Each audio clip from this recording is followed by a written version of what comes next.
안녕하세요. 예. 눈이 이렇게 많이 오는데 오시느라고 수고 많으셨습니다. 예, 예. 이런 날 나오기 싫죠? 아니요, 그래야죠. 학원 나오는 게 재밌어요. 막 이래야 돼. 막 재밌다, 막 이렇게 생각하고 오세요. 예, 예. 답답하면 억지로 돈 들여서 여행도 떠나는데, 그죠? 예, 그렇게 생각하시고, 예, 좋은 마음으로 오셔요. 예. 자, 오늘은 민법 총칙 들어갈 차례죠, 그죠? 예, 민법 총칙 들어갈 차례인데, 민법 총칙은 좀 추상적 부분이라 역시 재미가 좀 없는 부분이에요. 예, 재미없는 부분인데, 그러더라도 우리는 재미없고 어려우면 안 해버리면 그만이니까 항상 그런 마음으로 접근 자체를 좀 그렇게 하셔야 돼요. 이 민법 총칙은 한 10문제 정도 나오는데 에이 그냥 반타작만 하자 이렇게 생각하면 오히려 성적이 좋을 수 있어요. 막 7, 8, 9개 이렇게 맞을 수 있는데 여기에서 뭔가 막 엄청 건져버려야지 막 그렇게 공부하잖아요. 그럼 오히려 실패할 수 있어요. 그러니까 그렇게 생각하시고 또 오늘은 아주 편하게 이야기를 들으세요. 아셨죠? 네. 이것을 이야기로 접근을 하지 않으면 이 민법 총칙은요 굉장히 추상적 부분이기 때문에 여러분 정말 정 떨어져요. 민법은 정 떨어지니까 이야기 듣는다 생각하시고 한번 또 봐보는 거예요. 그리고 이 민법에 대한 구도를 이렇게 익혀보는 거예요. 이 민법은 제가 이제 저도 맨 처음에 공부를 할 때는 그냥 드립다 책만 읽고 뭔 말인지도 모르고 그러다가 이렇게 나중에 민법의 정체를 알고 보니까 민법이 어떤 느낌이냐면요. 아주 거대한 정밀기계 같은 그런 느낌이 들어요. 그러니까 처음부터 끝까지 완전히 다 정밀하게 딱 왁구가 짜져 있어요. 그렇게 해가지고 치밀하게 돌아가고 있다는 그런 느낌이 들거든요. 그래서 여러분은 맨 처음에 뭐 기계 돌아가는 소리도 어쩌고 저쩌고 막 그런 것이 아니라 설계도를 한번 봐야 되는 거예요. 그래서 제가 맨날 옆에 그려드리는 거 있잖아요. 이게 설계도예요, 설계도. 예, 민법의 설계도니까 먼저 그런 것들에 대해서 조금 익숙해지는 게 여러분이 민법을 접근하는데 훨씬 큰 도움이 될 거예요. 그러지 않고요. 조금 이따도 제가 그런 이야기 드리겠습니다만 민법을 뭐 드립다 그냥 읽으면서 하면 결국 합격은 합니다. 우리 합격할 거잖아요. 그죠? 합격은 똑같이 하는데 1년 내내 고생하면서 그 고난의 길을 걸어가지고 합격하시는 분이 있고 즐겁고 재밌게 합격하시는 분이 있거든요. 그러면 우리는 어떻게 하면 어떻게 좋겠어요? 즐겁고 재밌게 합격하는 게 좋지. 막 고난의 길을 막 걸으면서 막 그렇게 합격할 필요가 없잖아요. 어차피 합격할 건데. 그죠? 네, 그래서 그렇게 생각하시고 또 이야기로 들으세요. 아셨죠? 자, 또 민법 그러면 제가 여러분한테 어떻게 강의를 드렸었냐면 민법상 권리 그러면 크게 보면 뭐하고 뭐가 있다? 물권하고 채권이 있다 그랬잖아요. 채권이 있다. 물권을 다루는 게 물권법, 채권 다루는 게 채권법 그랬죠, 그죠? 자, 그런데 물권은 질권 빼고 다 우리 시험법인데 채권법에서는 계약법만 우리 시험법이다 그랬었죠? 그리고 물권과 채권의 공통된 사항을 뽑아놓은 게 뭐라고요? 민법 총칙이다 그랬죠, 그죠? 오늘 배울 부분이 이제 민법 총칙이에요. 공통된 사항을 뽑아놓은 거라서 어쩌냐면 좀 추상적이라. 추상적인데 봐보시면요. 우리 봐보세요. 자, 계약 그러면 또 이야기 듣습니다. 예. 저기 그 기존에 동영상 몰아서 보신 분들은 이런 부분은 빨리빨리 이렇게 좀 지나가세요. 예. 자, 근데 우리는 일주일 만에 한 번씩 보니까 또 봅니다. 예. 민법상 계약은 15가지가 있다. 그것을 전형계약 그래서 전형계약. 그런데 15가지 중에서 매매, 교환, 임대차 이 3가지만 우리 시험법이라고 그랬죠. 살아생전에 공짜로 주는 것을 뭐라고 그러죠? 증여라고 그래요. 이것도 계약이에요. 계약인데 우리 시험 범위에 안 들어가는 거죠. 그죠? 자, 그런데 이들의 공통점이죠. 그죠? 계약은 언제 성립하느냐 그랬죠. 그죠? 계약의 성립 시기 언제였어요? 청약이 있고 승낙이 있었을 때 그랬잖아요. 승낙이 있었을 때 그랬죠? 그러면 계약의 효력으로서 어땠어요? 권리 의무가 생겼죠. 그죠? 권리 의무가 생기는데 매매 계약 같은 경우 쌍방 모두 의무를 부담한다. 매도인은 소유권 이전 의무, 매수인은 대금 지급 의무. 그런 의미에서 뭐라고 그랬냐면 쌍무계약 그랬죠? 쌍방 모두 의무를 부담한다. 쌍무계약. 쌍무계약은 공평의 원칙상 어떻게 해라? 동시 이행해라 그랬죠. 그죠? 근데 약속을 안 지켜버렸어요. 채무 불이행이죠. 그죠? 채무 불이행이다. 그러면 어떻게 되죠? 계약을 해제하고 손해배상 청구하고 끝나버린다. 근데 약속을 지켰다. 물권의 세계로 넘어가죠. 그죠? 자, 물권 그러면 민법상 물권 8가지. 점유권, 소유권, 소유권 제한하는 물권으로서 지상권, 지역권, 전세권, 유치권, 질권, 저당권이 있었잖아요. 그죠? 이 중에서 질권만 우리 시험법이 아니다 그랬죠. 그죠? 예, 그리고 민법 이외의 법에서 뭐 어업권이니 광업권이니 기타 등등등 있는데 이거 우리 시험법이 안 들어가니까 안 중요하다. 그 다음에 관습법상 물권이라는 게 있었다. 관습법 그러면 판례에서 인정한 물권 그렇게 생각하면 되죠. 몇 가지가 있었냐면 3가지가 있었다. 첫 번째 뱀장어 사례로서 동산 양도담보 있는데 동산이니까 별로 안 중요하다. 관심 없다 그랬죠. 네. 자, 그 다음에 두 번째가 뭐였냐면 이건 중요하죠. 분묘기지권. 그 다음에 세 번째가 관습법상 법정 지상권 그랬죠. 그죠? 이것도 다 중요하다 그랬죠. 그죠? 근데 이렇게 물권을 취득하는 방법 2가지였죠. 그죠? 민법 186조 법률 행위로 그러잖아요. 법률 행위로 취득하는 방법이고 법률 행위 그럼 계약생활하라고 그랬죠. 등기를 해야죠. 등기를 해야 물권이 변동한다. 그러죠. 그죠? 자, 그 다음에 민법 187조죠. 그죠? 187조는 뭐였어요? 법률의 규정 그랬죠. 그죠? 뭐 생각하라고 그랬어요? 글자 두자. 이렇게 생각하라고 그랬죠. 그죠? 상속 공용기업 판결 경매 기타 법률 규정은 등기 없어도 물권이 변동한다. 그랬잖아요. 그죠? 이렇게 봤어요? 그런데 이들의 공통점이란 말이죠. 민법 총칙인데 민법 총칙은 실제로는 어떻게 생겼냐면 봐보세요. 계약도 누구하고 했어요? A하고 B하고 했죠. 그리고 나서 물권 변동도 누구와 누구 사이에 이루어졌냐면 A하고 B 사이에. 그죠? A는 소유권 잃어버리고 B는 소유권 취득하고 그랬었잖아요. 그러니까 공통점이 뭐예요? A하고 B죠. 갑하고 A하고 B. 이걸 인이라고 그래요. 인은요, 우리처럼 출생에 의해서 자연히 사람이 된 인이 있고요. 이것을 자연인 그래요. 자연인.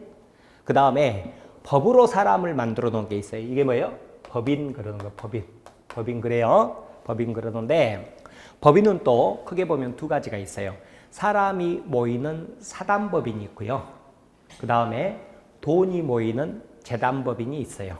그러니까 만약에 우리끼리 동창회 만들자 그랬죠. 그런데 동창회를 우리 법인으로 만들어 버리자 그러죠. 그러면 사단법인 무슨 동창회 이렇게 되겠죠. 그죠? 근데 내가 돈을 출연해 가지고 장학재단을 만들고 싶다. 그러면 그것은 돈이 모였기 때문에 재단법인 무슨 장학회 이렇게 된다는 거예요. 그냥 한번 듣고 치워버리는 거예요. 왜냐? 우리 시험법이가 아니니까. 자, 그렇게 인이 먼저 나오고요. 그리고 자연인과 법인에 대한 설명들이 쭉 나와요. 그 다음에 뭐가 나오냐면 법률행위가 나와요. 법률행위가 쭉 설명이 나오고요. 그 다음에 마지막으로 뭐가 나오냐면 소멸시효. 권리에 잠자는 자는 보호받지 못한다 그랬잖아요. 그래서 여러분들이 친구한테 돈 빌려줬다. 몇 년 내에 권리 행사하지 않으면 10년 내에 권리 행사하지 않으면 그 권리는 시효로 소멸한다 이랬잖아요. 그죠? 반대로 나무 토지 날로 먹는 거 그게 뭐였죠? 시효로 취득한다고 그래서 취득시효 그랬잖아요. 근데 취득시효는 여기 소유권에서 나왔죠. 그래서 우리 시험 범위에 들어가는데요. 자, 소멸시효. 이것은 우리 시험법이 아니고요. 앞에 인도 우리 시험법이 아니에요. 그럼 어디만 시험법이냐? 법률행위 부분만 우리 시험법이다. 그러는 거예요. 이 법률행위 부분이 비중으로 따지면 한 8, 90% 이렇게 된다 생각하시면 돼요. 실제로는 민법 총칙에 법률행위 부분이 가장 양도 많고 핵심이긴 해요. 근데 나머지 것들도 이렇게 있기는 있어요. 근데 나머지가 시험범위가 아니라고요. 아셨죠?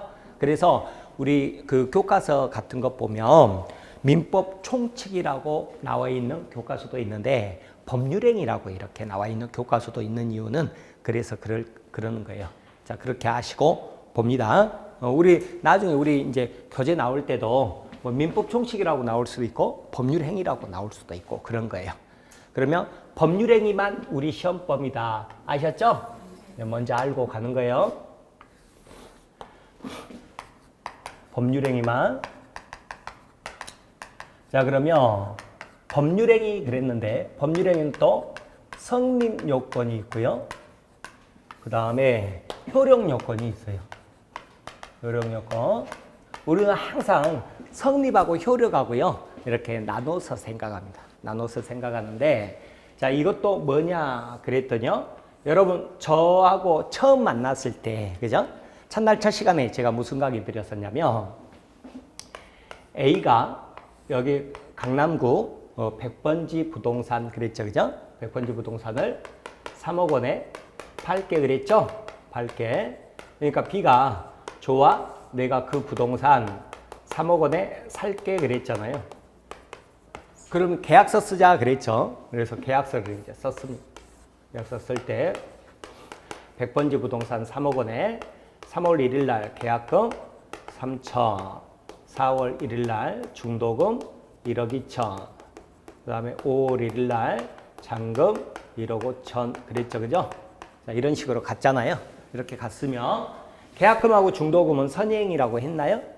이거는 소유권 이전받기 전에 매수인이 먼저 주는 돈 선행 의무다 그랬었잖아요. 그랬죠? 근데 잔금은 어땠어요? 잔금날 서로 만나가지고 매도인 A는 뭐 들고 오고 등기 서류, 그죠? 등기 필증, 인감증 뭐 이런 거 들고 와야죠, 그죠? 매수인 B는 뭐 들고 오고 잔금 들고 오고요. 이거 어떻게 하라고 그랬죠? 서로 간에 동시에 이행해라 그랬잖아요, 그죠? 동시에 이행해라 그랬죠. 동시에 이행해라 그랬어요. 자, 그러면 이제 A는 잔금 들고 집에 가는 거고 B는 등기 서류 들고 등기소에 등기 신청하러 가는 거죠. 자, 그런데 이 등기 신청하는 절차를 여러분이 등기법 시간에 공부를 하게 되잖아요. 그죠?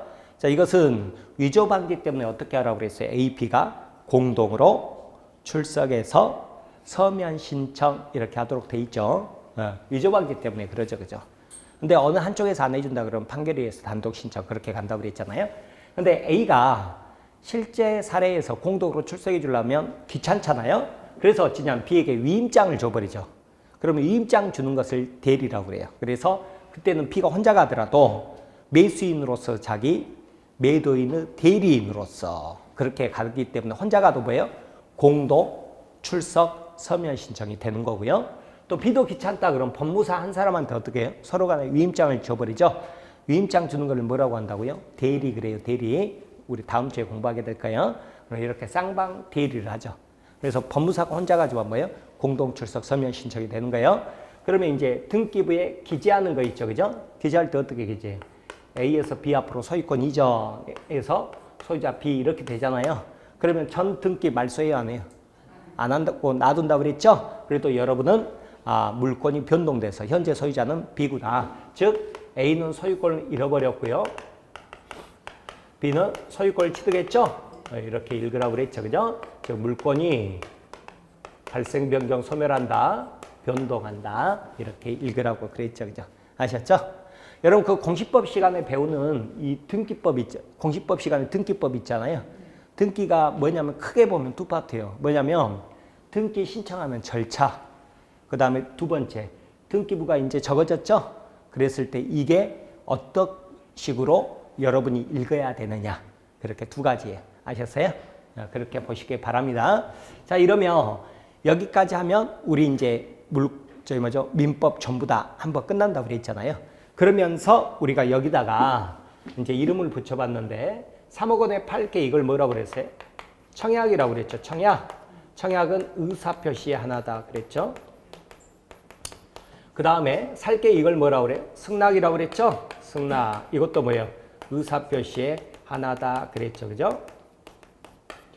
이렇게 봤었죠. 그죠? 그러면 매매계약이라는 것은 그랬죠. 매매계약이라는 것은 언제 성립한다고 그랬어요? 청약과 승낙. 승낙이 있었을 때 그랬잖아요. 그죠? 이 사례에서 그때도 제가 질문 두 가지 드리면서 그 두 가지 질문을 구분하셔야 된다고 그랬죠. 이 사례에서 매수인 B는 언제 소유권을 취득했습니까? 물어보면 등기했을 때 이렇게 말을 해야 되고요. 그죠? 이렇게 막 목이 메이고 이런 것은 제가 여러 번 만나가지고 너무 반가울 때 일어나는 현상입니다. 예. 아무튼 좋은 쪽으로 해석해 주세요.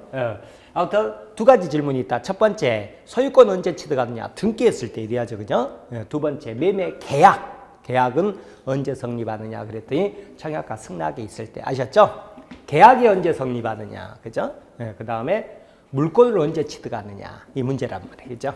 그러면 승낙이 있을 때, 그래서 승낙만으로 계약이 성립한다고 그래서 뭐라고 그래요? 낙성. 그러죠. 돈 한 푼 오고 가지 않아도. 그 다음에 계약서 형식 없어도 관계없다고 그랬죠? 그래서 불효식 계약이다 그랬잖아요. 자, 여기서 조금 더 나가보면 매매 계약이 성립하는 단계를 뭐라고 그랬냐면 채권행위, 그 다음에 잔금 치를 때 이렇게 등기 서류 딱 넘겨주는 행위 있잖아요. 이 넘겨주는 행위를 뭐라고 그래요? 물권행위 그러는 거예요. 물권행위. 그리고 자, 채권행위, 물권행위 합쳐서 뭐라고 그랬냐면 법률행위 그랬죠. 그죠? 그래서 오늘 공부할 게 이제 민법 총칙에서 법률행위만 시험범위라고 되어 있잖아요. 법률행위는 채권행위, 물권행위 이렇게 나눌 수도 있는 거예요. 혹은 제가 법률행위 그러면 계약 생각을 하고 그랬죠. 계약, 단독행위, 합동행위 뭐 이렇게도 나눌 수 있고 뭐 그러는 거예요. 그런 것들 나오는 거예요. 이 부분에서. 근데 공부 많이 대부분 막 하고 온 거예요. 하고 온 건데 여러분 채권행위, 물권행위 왜 나눠놨느냐? 채권행위 단계에서는 A가 자기 부동산이 아니라 가배 부동산을 팔겠다고 청약하고요. B가 이에 대해서 승낙했을 때, 즉 이걸 뭐라고 그랬어요? 타인의 권리죠. 타인의 권리 매매계약이잖아요. 매매계약이다 그랬죠. 유효, 무효? 유효 그랬죠. 그죠? 유효 그랬죠. 유효. 자, 왜 유효냐? 그 말이죠. 그죠? 남의 부동산을 팔겠다는 계약도 왜 유효냐? 아무튼 매도인 A는 아직 시간이 있죠. 언제까지? 잔금 치른 날 등기 서류 넘겨주면 되지 않습니까? 그럼 5월 1일까지 시간이 있으니까 그 사이에 갑으로부터 매수해서 그죠? B에게 처분하면 된다 그랬죠. 그죠? 자, 그런데 갑이 안 판대요. A가 사는 방법이 없다. 계약자유 원칙 그랬죠? 그러면서 제가 계약자유 원칙 조금 더 넓게 말하면 사적 자치라고도 표현합니다. 민법에서는 뭐라고 한다고요? 사적 자치, 계약자유 원칙인데 그런 시험 문제 안 나옵니다. 그냥 한번 읽어보고 치우는 거예요. 근데 그 대표적인 애가 여기 강남역 옆에 삼성타운 있잖아요. 삼성타운 우리 학원 바로 옆에 있잖아요. 그죠? 삼성타운 저쪽으로 그 교대 쪽으로 이렇게 강남역에서 교대 쪽으로 가다 보면 왼편에 그 사이에 조그만 7층짜리 건물 하나 있어요. 그거 억만금 준다고 해도 안 파는 동에 살 수 있었다 없었다? 없었다. 이게 바로 계약자유 원칙의 대표적인 모습이다 그랬잖아요. 그죠? 그래서 만약에 A가 위조로 등기하기 어렵다고 그랬죠. 그죠? 왜? 공동으로 출석해서 서면 신청 이렇게 어렵게 만들어 놨잖아요.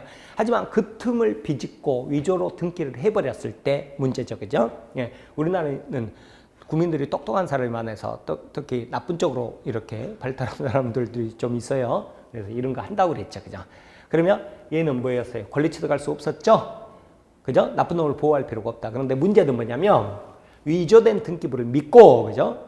소유권 이전 등기한 B가 권리 취득할 수 있느냐 그랬더니 우리나라는 등기부를 믿은 자 희생하에 뭐였어요? 진정한 권리자를 보호한다. 이렇게 공부했었죠. 그죠? 자, 이것을 뭐라고 표현했냐면 무권리자의 처분행위 무효다 그랬죠? 무권리자의 처분행위는 그러잖아요. 처분행위는 무효 그러잖아요. 무효 그러죠? 네, 이렇게 봤었단 말이죠. 자, 물론 확률로 따지면 우리나라 뭐 100만 건의 등기 신청이 있었다 그러면 그 중에 위조 서류로 되는 경우는 뭐 한 건이 있을까 말까 하잖아요. 그러니까 확률로 따지면 0.0001% 정도 되거든요. 그래서 실질적으로는 등기부를 믿고 거래할 수밖에 없는데 운이 나빠서 그 0.0001 확률에 걸려버려가지고 매도인이 서류 위조한 무권리자였다 그러면 매수인 B는 권리 취득한다 못한다? 못한다 그랬죠. 물론 B는 A에게 줬던 매매 대금은 반환 청구할 수 있죠. 그러나 소유권은 가져가지 못한다. 이것을 우리는 뭐라고 표현했냐면 등기부회가 권리자가 누구임을 즉 공적인 장부로 등기부라는 공적 장부로 보일 시자 다 보여주고 있단 말이에요. 공시하고 있다 그러죠. 그죠? 그런데 이 공시된 공적 장부 등기부를 믿을 신자를 써서 믿은 사람에 대해서 B가 공신한 거에 대해서 힘을 준다 안 준다? 안 준다. 그래서 이걸 뭐라고 또 했어요? 공신력 부정 이렇게도 표현을 했었죠. 이렇게 우리 이미 봤던 내용이었어요. 네, 봤던 내용이다 그랬죠. 그죠? 그러면 이게 이제 민법의 전부다 그랬었는데 자 봐보세요. 이것을 그러면서 제가 뭐라고 그랬냐면 이렇게 돌려가지고 딱 끼우면 맞다고 그랬었잖아요. 맞다고 그랬었죠. 그러면서 어떤 것도 한번 말씀드렸냐면 A하고 B하고요. 자 봐보세요. 부동산을 3억 원에 팔게 그러니까 B가 좋아 그 부동산 3억 원에 살게 그랬죠. 그죠?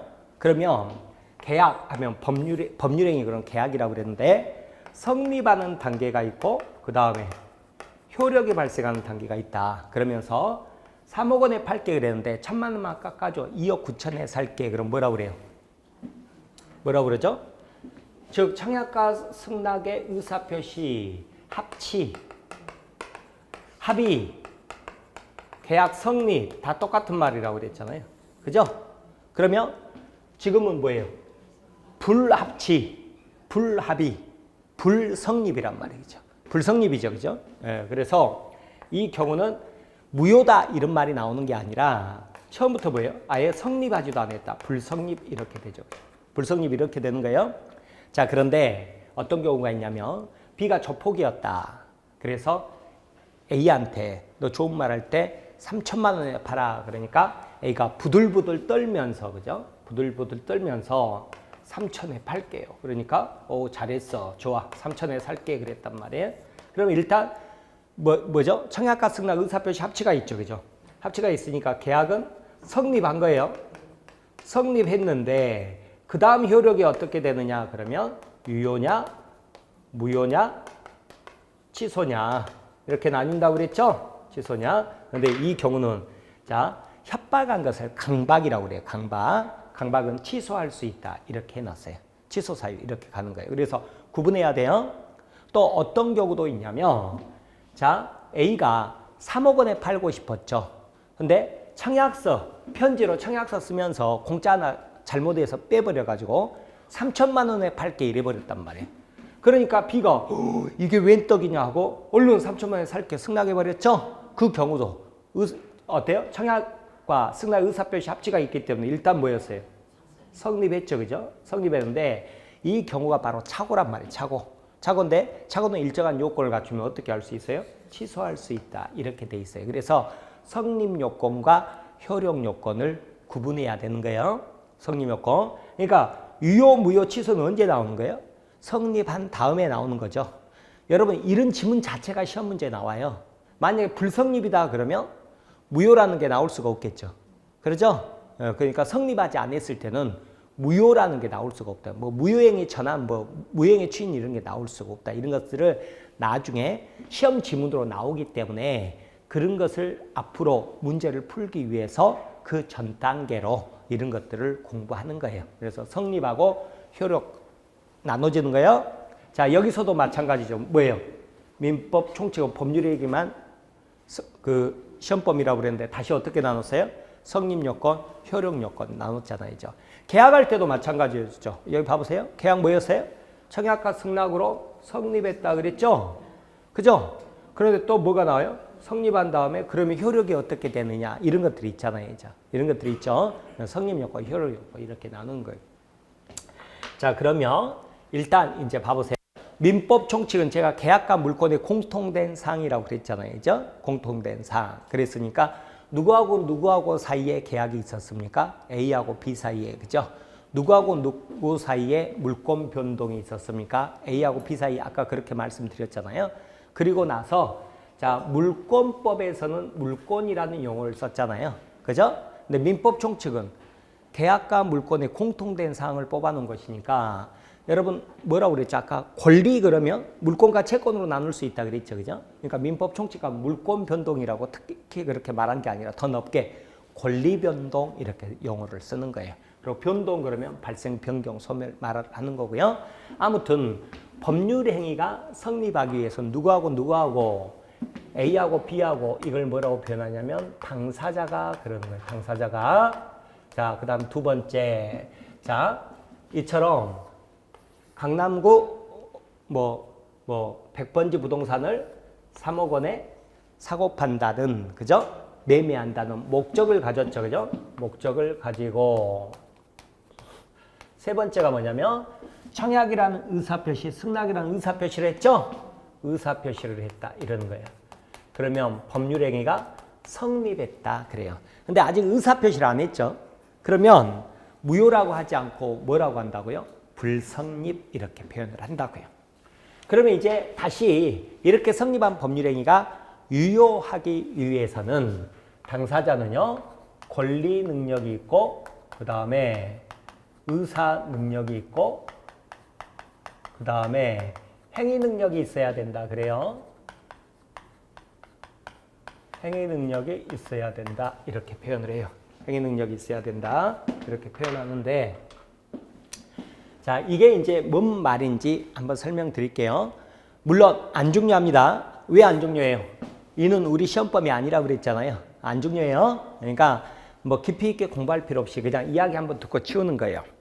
먼저 권리 능력이라는 것은 권리의 주체가 될 수 있는 능력, 이렇게 교과서에는 표현을 합니다. 그런데 쉽게 말하면은요, 부동산을 소유할 수 있는 능력, 그러는 거예요.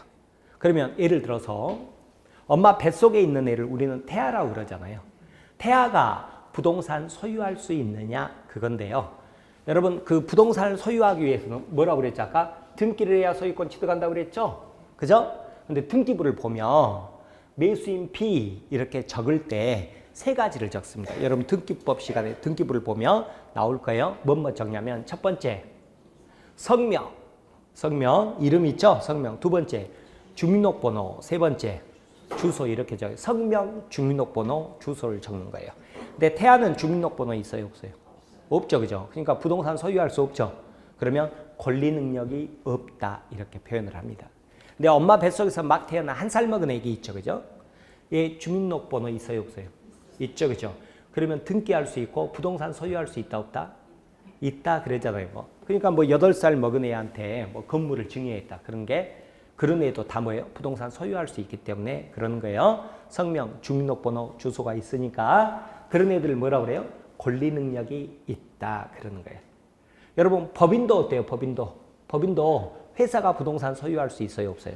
있잖아요, 그죠? 그러니까 주식회사 어디 등기할 때 보면 주식회사 어디 하고 주민등록번호 대신에 법인 등록번호가 적어져요. 적어지고 그 다음에 주소 적어지고 이렇게 되는 거죠.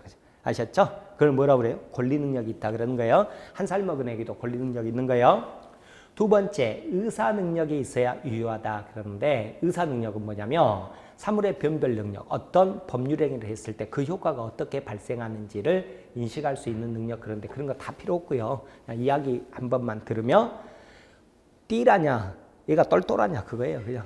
그래서 우리 판례 보면 이것도 획일적으로 몇 살 끊지도 않고요. 개개인의 능력을 봐요. 개개인의 능력을 봐가지고 12살 정도인데도 얘가 좀 똘똘하잖아요. 그러면 의사 능력이 있다 그러는데 15살 정도인데도 불구하고 얘가 좀 띠라잖아요. 그러면 의사 능력 없다 그래버려요. 의사 능력 없다. 마지막으로 행위 능력은 뭐냐면 이거야말로 딱 획일적으로 끊어버려요. 18살과 19살 사이를 딱 끊어버려요. 그래서 18살까지를 미성년이라고 그러고요. 19살부터 성년이에요. 그래서 민법상 성년자는 19살입니다.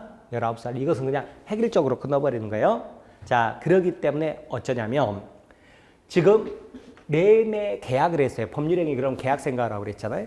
이 매매 계약이 성립하고 나서 유효하기 위해서는 A하고 B가 어찌해야 된다고요? 행위능력, 의사능력, 권리능력, 의사능력, 행위능력이 다 있어야 되잖아요. 결국 뭐예요? 19살 이상이어야 된다. 그 말이 되는 거죠. 그죠? 그런데 권리능력이나 의사능력이 없죠? 그럼 이 법적 효력은 어떻게 되냐면 무효. 행위능력이 없잖아요? 그럼 취소 사유로 규정을 하고 있어요. 어떨 때 무효고 어떨 때 취소냐, 그 법 원리는 없어요. 그냥 민법에서 그냥 정한 것 뿐이에요. 그래서 옛날에는 취소였다가 지금 무효로 한 것도 있고 막 그래요. 그러니까 이것은 그냥 어떤 건 무효라고 어떤 건 취소라고 정해놨다 이렇게 가는 건데요. 자, 예를 들어서 A가 여러분이 A예요. 매매 계약을 하는데 태아하고 매매 계약하잖아요. 그럼 어떻게 된다고요? 그 계약은 무효라고요. 무효. 또 태아는 아닌데 태어나기는 했는데 7살짜리 먹은 애하고 계약을 하죠. 그러면 어떻게 되죠? 권리 능력은 있으나 의사 능력이 없는 애하고 계약을 했기 때문에 무효다 그런다고요. 근데 18살 먹은 애하고 계약을 하잖아요. 그러면 그 매매 계약은 뭐예요? 권리 능력 있고 의사 능력이 있지만 행위 능력이 없기 때문에 뭐예요? 취소 사유다. 그런 거예요. 취소 사유. 그리고 행위 능력이 없는 것을 미성년이라고 그랬잖아요. 예전에는 행위 무능력 그랬는데 지금 용어가 능력이 제한된다 그래서 제한 능력 이렇게 표현합니다. 제한 능력. 자, 그 다음에 이제 이 목적은 확정, 가능, 적법, 사회적 타당성 이렇게 표현합니다. 네, 사회적 타당성 이렇게 표현하죠. 그죠? 이렇게 표현하는데 이게 다 있어야 돼요. 이 중에 어느 하나라도 없잖아요. 어느 하나라도 없다 그러면 어떻게 되죠? 무효 이렇게 가는 거예요. 무효 네, 이렇게 가는 건데요. 자, 이것도 무슨 말이냐 그랬더니 우리가 매매 계약을 할 때는 청약과 승낙 있죠. 승낙을 할 때 여기가 100번지 부동산하고 콕 집어져 있어야 되고 3억 원하고 콕 집어져 있어야 돼요. 이것을 확정이라고 그래요. 그러지 만약에 내가 가지고 있는 여러 부동산 중에 어느 하나 이것을 그럼 확정이 안 돼 있죠. 또 시가보다 싸게 뭐 이런 식으로 돼 있죠. 그럼 확정이 안 돼 있다. 그런 계약은 해봤자 뭐예요? 무효다 그런 거예요. 무효다. 그런데 계약 내용이 모두 다 확정될 수는 없어요. 다만 우리 판례는 중요한 사항에 대해서는 확정이 돼 있어야 된다. 그런데 중요 사항 그러면 대표적으로 두 가지예요. 뭐예요? 제가 항상 적죠, 그죠? 부동산 표시하고 대금이. 부동산 표시하고 대금 이것만큼은 확정이 돼 있어야 된다. 그래야 그 매매 계약은 유효다. 그 다음에 가능해야 돼요. 만약에 불타 없어진 집을 만약에 매매 계약했다 그러잖아요. 그러면 이행할 수가 없죠. 불능이죠. 그죠? 불능이면 그런 계약은 해봤자 뭐예요? 무효다 이러는 거예요. 그 다음에 적법해야 돼요. 적법한다 이게 무슨 말이냐면 적법 반대가 위법이잖아요. 그럼 마약과 관련된 법에서 마약 거래는 금지시켜놨거든요. 근데 마약을 사고 판다는 계약을 했다 그런 거예요. 이거는 무효다 그러는 거예요. 그러나 해당 법이 없더라도 예를 들어서 뭐 첩계약을 하면서 그 대가로 아파트를 한 채 주기로 했다. 이것을 금지하는 해당 법은 없어요. 법은 없지만 그런 것들은 다 어디에 해당돼요? 선량한 풍속 기타 사회질서에 위반돼서 사회적 타당성이 없어서 무효다 이렇게 가는 거예요. 자, 그 다음에 의사표시 있죠. 그죠? 의사표시와 관련해서는 또 여기요. 의사표시는 의사와 표시가 나눠져요. 차츰 앞으로 공부하겠습니다만. 그래서 자, 유효하기 위해서는 의사와 표시가 일치하고요. 일치하고 하자가 없을 것 이렇게 돼 있어요. 하자가 없을 것 이렇게 돼 있는데요. 자, 만약에 의사표시가 불일치하거나 하자가 있는 것 이것을 뭐라고 그러냐면 비정상적 의사표시 그런 거예요. 비정상적 의사표시 그러는 거예요. 그리고 자, 비정상적 의사표시에는 네 가지가 있어요. 뭐가 있냐면 107조 비진의 표시가 있고요. 108조 통정 허위 표시가 있고요.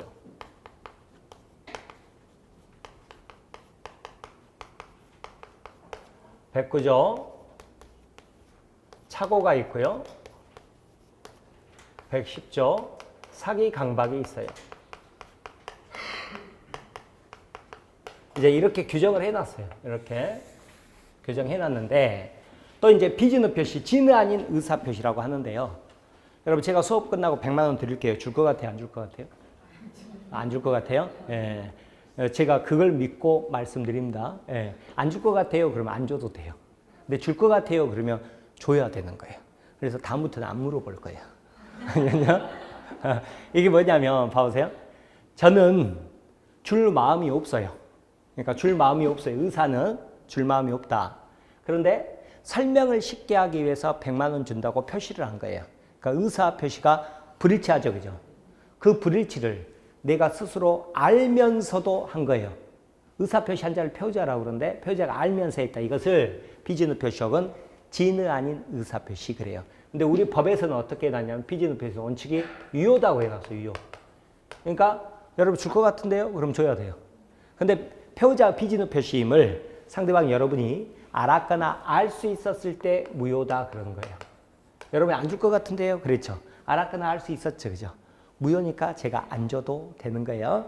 그러니까 다음부터는 안 물어볼 거라고요. 아니죠? 자, 그 다음에 이제 통정 허위 표시인데 통정 서로 짰다는 거예요. 이 통정 허위 표시는 실제 사례에서 되게 많은 게 뭐냐면 강제 집행을 면할 목적으로인데 재산 빼돌리는 행위예요. 여러분이 저한테 1억 원을 빌려줬어요. 근데 제가 변제를 안 해요. 그럼 우리 전 시간에도 공부했지만 어땠어요? 대여금 반환 소송하고 승소하면 판결서 들고 집행관실 가면 집행관이 내가 사는 아파트 같은 거 경매로 넘겨버린다고 그랬잖아요. 강제 경매. 이렇게 여러분이 뭐 내용 증명도 보내고 막 그런 거죠. 그래서 강제 집행을 곧 할 것 같아요. 그러니까 내가 어떻게 하냐면 나쁜 마음을 먹고 이 재산을 아파트를 빼돌려 놓으려고 한 거예요. 그래서 막내 동생 찾아가서 사정을 이야기하고 야 매매한 것처럼 꾸며가지고 너 앞으로 소유권 이전 등기를 딱 해놓자 이렇게 해버리죠. 그럼 나는 어떻게 되죠? 나는 내가 설령 패소해도 빈 깡통이잖아요. 강제 집행을 당할 게 없잖아요. 그러려고 하는 사례. 이것을 뭐라고 그래요? 통정. 서로 짰단 말이에요. 짰다. 그리고 매매가 뭐예요? 허위 표시죠. 그죠? 매매 허위 표시죠. 즉 나는 매매 의사가 없어요. 그런데 표시는 매매처럼 했죠. 그죠? 그 의사 표시가 불일치한데 그 불일치를 배우자가 스스로 알면서도 했잖아요. 비준우 표시하고 똑같죠. 여기까지는. 근데 플러스 뭐예요? 상대방 통정이 있잖아요. 상대방은 통정. 그러니까 비준우 표시 플러스 통정. 이게 통정 허위 표시예요. 안 들키면 그만인데 들켰다 그러면 이런 매매는 전부 뭐라고 그래요? 무효 이렇게 돼 있는 거예요. 통정 허위 표시에서 통정 빼버리면 비준우 표시가 된다 그래. 그 통정 허위 표시는 꼭 이처럼 돈 빌려가지고 그뿐만 아니라 실제 사례 뭐 굉장히 다양한데 예를 들어서 부부간에 사이가 안 좋아져 곧 이혼하게 생겼다. 근데 아파트는 남편 명의로 돼 있다. 그러면 나중에 이혼하고 재산분할 청구할 거 아니에요. 아파트 팔아서 돈 나눠 갖자 이렇게 되겠죠. 그래서 내가 남편이고 여러분이 부인이라고 생각해 보세요. 근데 투닥투닥 오늘 등기부를 딱 봤는데 어떻게 돼 있냐면 남편이요. 제일 미운 게 이제 신우이인가요? 네. 신우이한테 돈을 뭐 몇 억, 뭐 3억 원 빌린 것으로 해가지고 딱 근저당을 설정해 놨대요. 무슨 느낌이에요? 네? 나중에 재산 분할을 할 때를 대비해서 깡통 만들어 놨다는 소리잖아요. 그죠? 그 느낌이잖아요. 그죠? 이런 것들을 뭐라고 그래요? 통정, 허위 표시 그러는 거예요. 강제 집행을 면할 목적으로. 시험에는 그렇게 나와요. 강제 집행을 면할 목적으로. 이렇게 나와요. 재산 빼돌리는 행위. 그걸 뭐라고 그런다? 통정. 그죠? 신우이하고 남편하고 둘이 짜고 통정, 허위 표시했다. 그 말이죠. 그죠? 예. 실제 사례에서 그렇게 되게 많죠. 그죠? 차고, 아까 뭐라고 그랬어요? 3억에 팔고 싶은데 공짜 하나 빼가지고 3천에 팔겠다고 청약서 쓴 사례죠. 그죠? 그러면 이건 뭐예요? 의사는 3억이죠. 그죠? 표시는 3천. 의사 표시 불일치하죠. 그죠? 근데 이번에는 그 불일치를 배우자가 알면서 했어요? 모르면서 했어요? 모르고 한 것. 이게 바로 착오예요. 이것은 우리 법에서 취소 사유로 하고 있어요. 자, 사기, 속였다죠. 기망행위. 강박, 협박한 거라고 그랬죠? 조폭이 아까 부들부들 뭐 어쩌고 저쩌고 그 경우죠. 그죠? 이 경우는 설령 조폭한테 협박당해가지고 자기가 안 죽으려면 3천만 원에 팔아야 되겠다 결심했다. 그래서 의사도 3천이라고 봐요. 표시도 3천. 의사 표시 불일치하죠. 이번에는 일치한데 다만 의사결정 과정에 뭐가 있어요? 사기 강박이라는 하자가 있다. 그래요. 이것도 역시나 우리 법은 취소 사유로 이렇게 해놨어요. 그래서 세 가지는 뭐예요? 세 가지는 의사표시가 불일치한 경우고요. 사기 강박은요. 의사표시가 일치한데 하자가 있는 경우 이렇게 해놨어요. 이렇게 이것을 보는 거예요. 이렇게 구성이 돼 있다. 그러면 취소 사유 있죠? 취소 사유 보죠. 자, 암기할 필요 없어요. 암기할 필요 없는데 이제 봐보는 거예요. 우리 민법의 취소 사유는 딱 세 가지예요. 뭐 있냐면 행위 능력이 없는 거. 이걸 뭐라고 그랬냐면 제한 능력 그랬죠? 제한 능력. 그 다음에 착오. 그 다음에 사기 강박. 이렇게 세 가지가 있다. 이거 세 가지 외에는 없어요. 취소 사유는. 그래서 일단 이렇게 한번 봐보는 거예요. 그 다음에 뭐가 있냐면 이것을 이제 일반적 성립요건, 효력요건 그러고요. 이번에는 특별 성립요건, 효력요건 그렇게 이야기를 하는데 여러분 법인이 있죠, 법인. 법인은 언제 성립하느냐 그러면 설립 등기했을 때 그렇게 표현을 해요. 자, 아까 자연인 같은 경우는 태어났을 때 그랬잖아요. 태어났을 때. 근데 법인은 언제라고요? 설립 등기했을 때 그랬죠.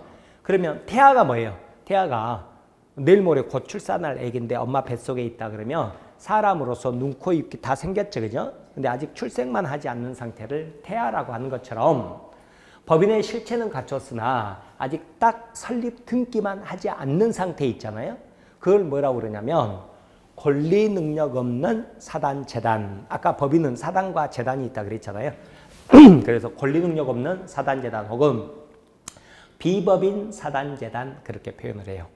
그런데 이미 우리 시험범위 아니라고 그랬죠. 그럼에도 불구하고 이 권리 능력 없는 사단, 재단, 즉 비법인 사단, 재단은 우리 교재에서 소개가 돼요. 민법에서도 나오고 등기법, 중개사법에 다 나오기 때문에 의의는 알아두셔야 돼요. 딱 설립 등기하기 전이에요. 아셨죠? 자, 그 다음에 뭐가 있냐면 승낙만으로 낙성계약 그랬죠. 그죠? 승낙만으로 계약이 성립한다. 낙성계약 반대말이 뭔지 아세요?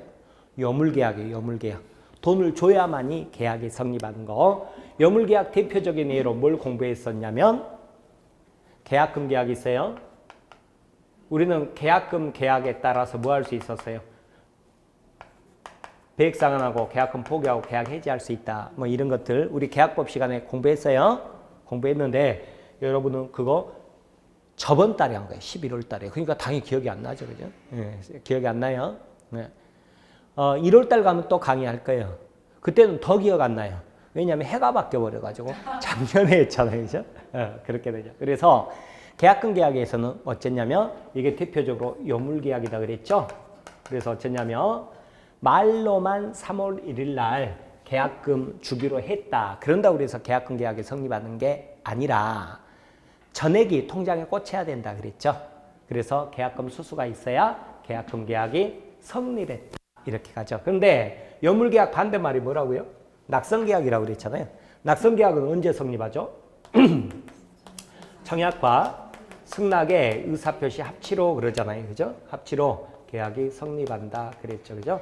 자, 이렇게 보시기 바랍니다. 그 다음에 특별 효력 요건으로서 또 뭐가 있냐면 아까 위임장 주는 경우를 뭐라고 그랬어요? 대리 그랬죠? 그러면 대리권이 존재해야 된다 그래요. 대리권이 있는 경우가 뭐예요? 유권대리라고 앞으로 공부하게 될 건데 자식이 집에서 아버지 부동산인데 아버지 인감도장 집에 있는 거 몰래 가져다가 위임장 위조해가지고 아버지 부동산 팔아먹으려고 그랬다. 그러면 그건 대리 권한이 없는데 그죠? 위임장 위조해서 한 거라 무권대리 이렇게 앞으로 공부하게 될 거예요. 무권대리는 효력 없어요. 아버지 부동산 안 팔리는 거예요. 그래서 대리권이 존재해야 된다 그래요. 그 다음에 뭐가 있냐면 조건 성취 기한 도래가 있어요. 기한 도래가 있는데 여러분 그 아까 제가 여기서 말씀드렸는데 살아생전에 공짜로 주는 걸 뭐라고 한다고요? 증여 그랬죠. 증여도 계약입니다. 그러니까 엄마 차 한 대 사주세요. 청약. 좋아 차 사줄게. 승낙. 청약과 승낙으로 증여 계약이 성립하는 거예요. 성립하면 이제 오늘 성립했죠. 그죠? 자, 오늘 성립했죠? 성립했으면 이제 바로 뭐 할 수 있어요? 효력이 발생해서 자식은 엄마한테 차 한 대 사달라고 청구할 수 있게 되는 거죠. 그죠? 그런데 증여는 증여인데요. 엄마 차 한 대 사주세요. 그랬더니 엄마가 취직이라 해라 이놈아. 취직하면 차 사줄게 그랬어요. 이것도 증여는 증여인데 취직하면 차 사준다 그랬죠. 근데 앞으로 취직을 할 수도 있고 못 할 수도 있잖아요. 그러니까 장래 발생 사실이 불확실하죠. 그죠? 그럼 이걸 뭐라고 그러냐면 조건이라고 그래요. 취직하면 이걸 조건이라고 그래요. 조건. 그러면 오늘 증여 계약이 조건부 증여 계약이 성립했어요. 했는데 자식은 언제 차 사달라고 할 수 있죠? 취직하면 차 사달라고 할 수 있다. 그렇게 되는 거죠. 그러니까 효력은 조건 성취했을 때 그렇게 발생하는 거죠. 또 이번에는요. 엄마 차 한 대 사주세요. 그랬더니 졸업이나 해라 이놈아. 학생 기주에 무슨 차냐. 너 언제 졸업해? 2월 28일이요. 그랬더니 2월 28일 날 차 사줄게. 그랬단 말이에요. 자, 그러면 이제 언제 계약이 성립했냐면 오늘 성립했어요. 오늘 성립했는데 자식은 언제 차 사달라고 할 수 있죠? 2월 28일 이때 효력이 발생한다고요. 아셨죠? 근데 2월 28일은요. 반드시 오는 날이죠. 그죠? 장래 발생 사실이 확실하잖아요. 그럼 뭐라고 그래요? 기한 이렇게 표현하는 거예요. 그래서 이렇게 성립 요건, 효력 요건 달라지는데 조건과 기한은 어떻게 구분하는 거냐면 조건은 장래 발생 사실이 불확실하다. 취직하면 그 다음에 기한은 뭐라고요? 장래 발생 사실이 확실하다. 2월 28일이 되면 그러는 거예요. 그러면 우리의 합격 있죠? 우리의 합격은요. 조건입니까? 기한입니까? 기한이다 그래야죠. 장래 발생 사실이 확실하다 그래야죠. 그죠? 네, 우리는 시험일만 되면 합격한다 이러잖아요. 다른 분들은 좀 표현이 좀 그렇습니다만 다른 분들은요. 조건이죠. 그죠? 시험을 잘 치면 그죠? 장래 발생 사실이 불확실하다 그러죠. 그죠? 네. 그래서 여러분 같이 공부하는 친구가 있는데 혹시 다른 데서 공부하시는 분이 계시면 여러분 농담처럼 한번 이야기해 보세요. 너의 합격은 조건이지만 나의 합격은 기한이야. 이렇게 한번 이야기 한번 해보시라고. 아셨죠? 근데 뭔 말인지 못 알아듣는다 그러면 우리도 지금은 못 알아듣는 단계잖아요. 못 알아듣는다 그러면 공부에 버티면 안 되니까 당분간 만나지 마시고 화를 벌컥 냈다 그러면 뭔 말인지 알아들었다 그 뜻이죠. 그죠? 그럼 너 공부 좀 했네? 하면서 같이 식사하면서 밥터디도 좀 하고 이야기도 한번 해보고 그러셔요. 아셨죠? 너의 합격은 조건이지만 나의 합격은 기한이다. 아셨죠? 우리 합격은 장래 발생 사실이 확실한 기한입니다. 아셨어요? 자, 그 다음에 이제 마지막으로 토지거래 허가구역이라는 게 있어요. 이거 이제 중개사법 시간에 나오게 돼요. 토지거래 허가제도인데 토지거래 허가구역이다 그러잖아요. 그러면 허가받지 않는 상태에서 매매계약 해봤자 무효예요. 허가를 받아야 유효가 된다. 이렇게 돼요. 자, 이렇게 해서 보면 민법 총칙 전체가 꾸며진 거예요. 꾸며졌는데 여러분 이 표 자체도 시험에 나와요. 시험에 우리 기출문제 보면 조건성취 기한도래 있잖아요. 그죠? 법률행위 성립요건이다 그러면 OX. X 그래야죠. 그죠?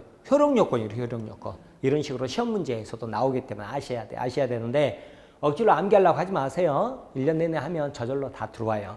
그러면 민법 총칙이 이렇게 생겼단 말이에요. 생겨가지고 우리 교재 편제도 어떻게 돼 있냐면 나중에 교과서 보면 법률 행위에 대한 설명들이 쭉 나와요. 법률 행위에 대한 설명들이 쭉 나오고요. 그 다음에 여기 당사자는 우리 시험법이 아니라고요. 이는 시험법이 아니에요. 그 다음에 법률행위 목적 나오고 그 다음에 의사표시가 나와요. 오늘 여기까지 공부할 거예요.